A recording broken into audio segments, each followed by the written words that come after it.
Za saizi dada. Salama. Dada samani.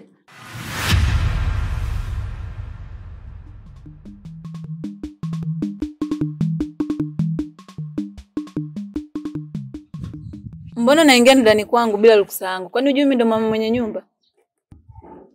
Mimi ni mpangaji mpya humu ndani, kwani hujaambiwa?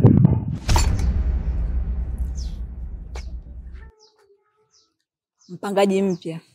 Bila shaka wewe ni mume wangu ambaye amekuleta hapa. Sasa sikia nikwambie.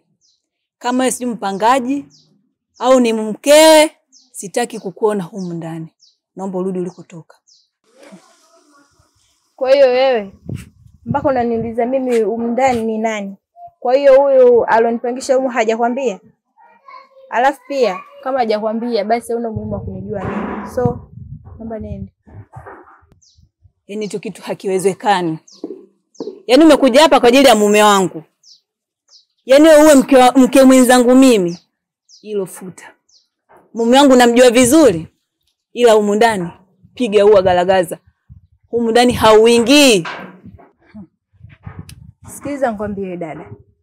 Ukitaka mimi nisiingie humu ndani, naomba ongea na huyo alonileta hapa, anirudishie pesa zangu. Mimi niondoke.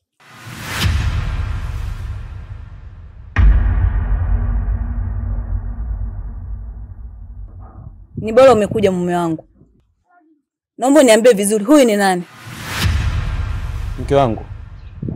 Kama nilivyokuambia mwanzo, tutakuwa na mgeni ambaye ni mpangaji mpya na ndo huyu. Tutakuwa naye hapa ndani kama mpangaji. Kwa umeamua kuniletea mke mwenza. Nisikilize nikwambie, huyu mwanamke humu ndani haingii. Nitafutie kwa kwenda kukaa. Yaani umeleta porojo zako, umempangia humu ndani ili uwe naye karibu. Sasa kwa taarifa yako baba, tafuta sehemu nyingine ya kumpeleka. Nadhani umenielewa. Unajua mke wangu unanichosha. Yaani wewe hakuna mpangaji yoyote ambaye atakuja humu ndani usimtolee kasoro. Hasa watoto wa kike. Nisikilize mke wangu nikwambie. Huyu mpangaji tutakuwa naye hapa. Na hapo unavyoniona amenipa kodi ya miezi 6, amelipa.